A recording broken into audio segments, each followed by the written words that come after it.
जब एक बड़ी कंपनी कोई शो या मूवी बनाती है तो उसका क्या मकसद होता है? पहला, बहुत ज्यादा पैसा कमाया जाए, दूसरा लोगों को पसंद भी आए, और ये दोनों चीजें आपस में लिंक्ड हैं। अगर लोगों को पसंद नहीं आएगी तो लोग देखने नहीं जाएंगे या टीवी लगाकर नहीं देखेंगे, जिससे पैसा भी नहीं बनेगा। लेकिन इस शो के क्रिएटर्स ने कहा है कि नहीं, ना हमने पैसा कमाना है, ना ही हमने अवाम को खुश करना है। चलो, पहले जो कुछ अर्सा तक मूवीज आ रही थी या कोई टीवी शो आ रहा था जिसको वो कह रहे थे हम, तो उसमें एटलीस्ट वो लोग तो बड़े खुश थे कि जो एजेंडा बेस्ड काम करते हैं, जैसे ये LGBT वाला जो भी है सिस्टम, वो वाली पार्टी उन चीजों को सपोर्ट करती थी। लेकिन इसमें तो वो भी नहीं कर रहे, वो भी इसके खिलाफ है। तो ऐसा क्या है इस शो में कि इस शो को इतनी ज्यादा हेट मिल रही है? तो ये सारी चीजें आज इस वीडियो में बताऊंगा।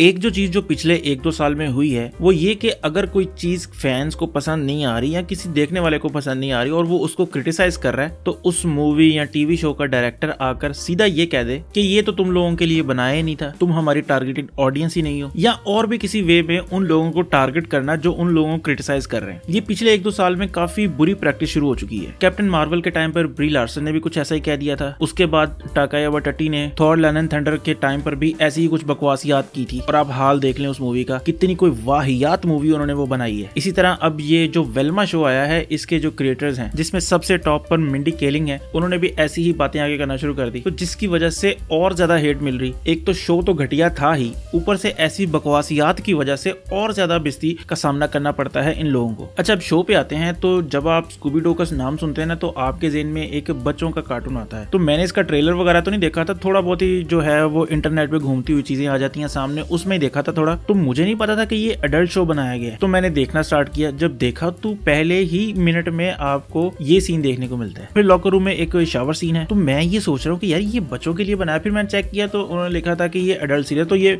मेरी गलती है कि मुझे पहले देखना चाहिए था कि ये ऐसा है भी कि नहीं। अगर अडल्ट बना भी है तो अडल्ट का मतलब ये नहीं है कि उसको बिल्कुल ही अडल्ट कर दो, कि आपको सबसे छुप के देखना पड़े। दूसरी ये कि अगर आपने इस शो के बारे में पहले कभी नहीं सुना और अब देख रहे हैं, तो सामने जो आपके वीडियो चल रही है उसमें आपने एक चीज नोटिस की होगी कि ये वाली वेल्मा जो हमने बचपन में कार्टून देखे थे स्कूबी डू वाले, ये वो तो नहीं लग रही। इसी तरह जो शैगी गुजर रहा है सामने से, वो भी वैसा नहीं लग रहा, डेफनी भी वैसी लग नहीं रही। तो ये चल क्या रहा है? तो बेसिकली इन्होंने किया ये है कि बहुत से कैरेक्टर्स का रेस स्वैप किया है। रेस स्वैप कहते हैं कि जब एक शख्स किसी एक नस्ल का हो या एक रंग का हो, उसकी नस्ल चेंज करना, उसका रंग चेंज कर देना, उसकी एथनिसिटी चेंज कर देना। अब ये वो नस्ल वाला नहीं है जो पंजाबी में यूज करते हैं कि किसी गन्नी नस्ल दे इधर आ, ये और चीज है। तो इसमें उन्होंने किया ये है कि वेल्मा को इंडियन बना दिया, जो शैगी है उसे ब्लैक बना दिया, और जो डेफनी है उसे एशियन बना दिया। अब एक बंदा जिसे उन्होंने नहीं चेंज किया वो है फ्रेड, जिसको बेसिकली उन्होंने पूरे शो में एज ए पंचलाइन यूज किया है, हर वक्त उसका मजाक उड़ाया है। हालांकि अगर हम ओरिजिनल सीरीज देखें तो वो काफी मेच्योर फील होता है और वो कैरेक्टर आपको पॉजिटिव फील होता है और वो उस टीम का लीडर भी होता है। लेकिन इसमें जो उन्होंने दिखाया है वो बिल्कुल ही उसे बच्चा दिखाया है। वो अपनी रोटी भी नहीं तोड़ के खा सकता खुद से, वो खुद से नाइया माइया भी नहीं कर सकता। कोई बंदा जाता है, उसे ले जाता है और उसे नाइया माइया करा के लाता है, यानी वो रोटी को चोची कहता है। और सिर्फ इसमें ये नहीं हुआ कि उन्होंने उसका कलर या कोई जेंडर या रेस स्वैप कर दी हो, उसका कैरेक्टर भी टोटली डिफरेंट कर दिया है। वेल्मा जो हमें ऐसा फील होता है वो एक ब्रिलियंट कैरेक्टर है, उसके अलावा वो एक पॉजिटिव लड़की है, लेकिन इसमें वो टोटली अनोइंग किस्म की है। हर बंदे से तंग है, बल्कि वो अपनी जिंदगी से तंग है और हर बंदे को जज करके बात करती है उससे। इसी तरह डेफनी को भी बिल्कुल उसके कैरेक्टर के ऑपोजिट कर दिया गया है। और जो शैगी है वो तो शैगी है ही नहीं ना, वो बिल्कुल ही कोई और कैरेक्टर है, उसका नाम नॉर्विल है और वो शैगी फील होता भी नहीं है। वो एक नर्ड है जो लाइव स्ट्रीम वगैरह करता है और उसको वेल्मा पसंद है। लेकिन मजे की बात यह है कि वेल्मा लेस्बियन है।